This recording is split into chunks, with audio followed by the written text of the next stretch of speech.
تین وجوہات کی بنا پر قربانی واجب ہوگی. پہلا ہے منت. اگر کوئی کہتا ہے میرا بچہ ٹھیک ہو گیا تو اللہ کی رضا کے لیے ایک بکرا قربان کروں گا، جیسے بچہ تندرست ہوگا ایک بکرے کی قربانی اس پر کیا ہو جائے گی؟ واجب. تو ایک قربانی واجب ہوتی ہے منت کی وجہ سے. دوسری قربانی واجب ہوتی ہے کوئی شرعی فقیر ہو اور قربانی کی نیت سے جانور خرید لے. کوئی شرعی فقیر ہو جس پہ قربانی شریعت نے لازم نہیں کی، لیکن وہ از خود قربانی کی نیت سے ایک جانور خرید لے تو اب اس کی قربانی اس پر لازم ہو جائے گی. وہ یہ نہیں کہہ سکتا کہ میں تو بہت غریب ہوں، یہ میں نے کہاں 25,000 کا بکرا لے لیا بیچ دیتا ہوں. اب بیچ نہیں سکتا. جس شرعی فقیر نے جس پر قربانی لازم نہیں ہے قربانی کی نیت سے جانور لے لیا، اب یہ قربان کرنا لازم ہے. اب ضرورت پڑ بھی جائے تو اس کو بیچ کے پیسے اپنی ضرورت میں استعمال نہیں کر سکتا. جب شریعت نے لازم نہیں کیا تھا تو تم نے کیوں خریدا؟ اب خرید لیا تو یہ قربانی کے لیے متعین ہو گیا، اب اس کو قربان کرنا پڑے گا. اور تیسرا ہے سنت ابراہیمی کے طور پر شرائط کے ساتھ. تیسری وہ قربانی ہے جو صاحب استطاعت پر ہم پر جیسے قربانی واجب ہوتی ہے، اس کی شرائطیں وہ ابھی ہم دیکھ لیتے ہیں. اب یہ جو ہے یہ تو آپ کو پتا چل گیا، غریب امیر جو بھی منت مانے گا اس پہ قربانی واجب ہے. غریب شرعی فقیر نے قربانی کی نیت سے جانور خرید لیا، اس جانور کی قربانی واجب ہے. باقی دنیا بھر میں جتنے بھی انسان ہیں ان پر قربانی کب واجب ہوتی ہے اس کی کچھ شرائط ہیں. پہلی ہے عاقل ہونا. پاگل مجنون کے پاس اربوں روپے کی جائیداد ہو اس پر قربانی نہیں ہے. تو گھر میں 4 بیٹے ہیں، ایک پاگل ہے، 3 صحیح ہیں، تو پاگل کے پاس جتنے پیسے ہوں اس کی طرف سے قربانی بھی نہیں ہے، اس کی طرف سے زکوٰۃ بھی نہیں ہے. تو عاقل ہونا ضروری ہے. دوسرا ہے بالغ ہونا. نابالغ کے پاس کروڑوں روپے پڑے ہوئے ہوں، جب تک بالغ نہیں ہوگا اس پر قربانی واجب نہیں ہے. اور بلوغت کی عمر عورتوں میں اور مردوں میں الگ ہے. عورت کب بالغ ہوتی ہے؟ 9 سے 15 سال میں جب بھی مخصوص ایام آئیں گے وہ بالغ ہو جائیں گی. جیسے ناپاکی کے ایام پہلی دفعہ آئیں گے یہ عورت بالغ سمجھی جائے گی.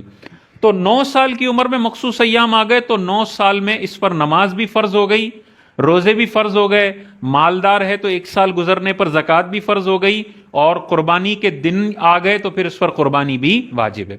اگر 15 سال تک مخصوص ایام آئے ہی نہیں تو جیسے 15 سال مکمل ہوں گے یہ عورت بالغ ہو جائے گی. پھر زکاتیں، نماز، روزے، قربانیاں سب لازم ہیں. اور لڑکے کی کیا ہے؟ مرد کے لیے 12 سے 15 سال. اس دوران جب بھی احتلام ہو جائے گا لڑکا بالغ سمجھا جائے گا. جیسے 12 سال مکمل ہوا، 12.5 سال میں احتلام ہو گیا تو بالغ ہے. اور دوسرا لڑکا ہے جس کو 14 سال میں احتلام ہوا تو 12.5 والے پر 12.5 سال میں نماز فرض ہے، پیسے والا ہے تو حج فرض ہے اور زکوٰۃ. اور جو 14 سال میں بالغ ہوا اس پر یہ 14 سال سے پہلے یہ چیزیں لازم نہیں ہیں. تیسری شرط ہے مقیم ہونا. قربانی صرف مقیم پر ہے، مسافر پر قربانی نہیں ہے. تو کوئی حالت سفر میں ہے، چاہے اربوں روپے اس کے پاس پڑے ہوئے ہوں، شریعت نے اس پہ سنت ابراہیمی والی قربانی لازم نہیں کی ہے. وہ کرنا چاہے تو بہتر ہے، نفلی قربانی ہوگی لیکن واجب نہیں ہے اس پر. اب مقیم ہونے کا کیا مطلب ہے؟ مسافر کون ہوتا ہے ہم پہلے پڑھ چکے ہیں لیکن ہم اس کو تھوڑا سا دوبارہ دیکھ لیتے ہیں.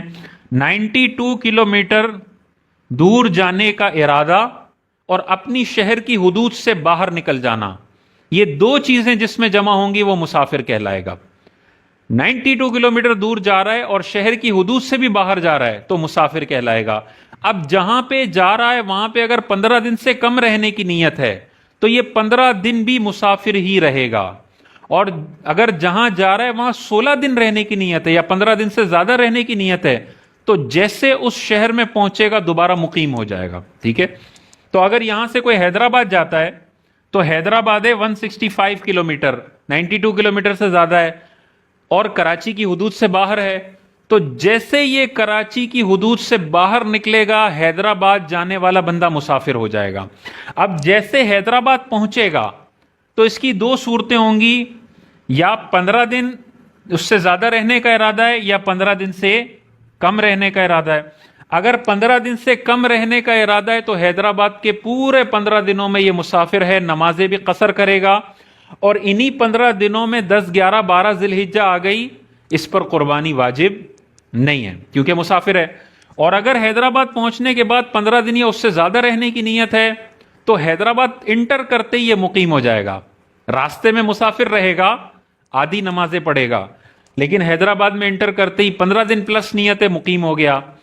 اب اگر 9 10 11 12 ذی الحجہ مقیم ہونے کی حالت میں آئیں، نمازیں بھی پوری پڑھے گا اور قربانی بھی اس کو کرنی ہوگی. لیکن اسلام آباد والا راول پنڈی جا رہا ہے، اس کا وطن اصلی اسلام آباد ہے، رہتا اسلام آباد میں، پرماننٹ رہائش اسلام آباد میں، اور کام کے سلسلے میں راول پنڈی جا رہا ہے. تو شہر تو چینج ہو رہا ہے لیکن 92 کلومیٹر نہیں ہو رہا. ایک شرط مل رہی ہے دوسری نہیں مل رہی، یہ مسافر نہیں ہے. تو اس اعتبار سے دیکھنا ہوگا. لیکن کوئی کراچی سے اسلام آباد جا رہا ہے اور 10 دن اسلام آباد میں رہنے کا ارادہ ہے، 5 دن راول پنڈی میں رہنے کا ارادہ ہے، تو اسلام آباد میں بھی مسافر ہوگا اور راول پنڈی میں بھی مسافر ہوگا. کیونکہ ایک جگہ پہ اس کا 15 دن رہنے کا ارادہ، 2 الگ الگ شہروں میں اس کو 15 دن ملا کے رہنا ہے. ایک شہر میں تو یہ 10 دن 15 دن سے کم رہ رہا ہے، تو یہ اس طرح ہوگا. تو اگر آپ 3 دن حیدرآباد میں گزار دیتے ہیں اور حیدرآباد میں کوئی آپ کا آبائی گھر نہیں ہے، وطن اصلی نہیں ہے، ٹیمپریری آپ وہاں گئے ہوئے ہیں، تو آپ پہ قربانی واجب نہیں ہے. اور چوتھی شرط ہے مالک نصاب ہونا. قربانی مالک نصاب پر ہے، جو صاحب استطاعت ہو اس پر قربانی ہے، مالک نصاب نہیں ہے تو قربانی نہیں ہے.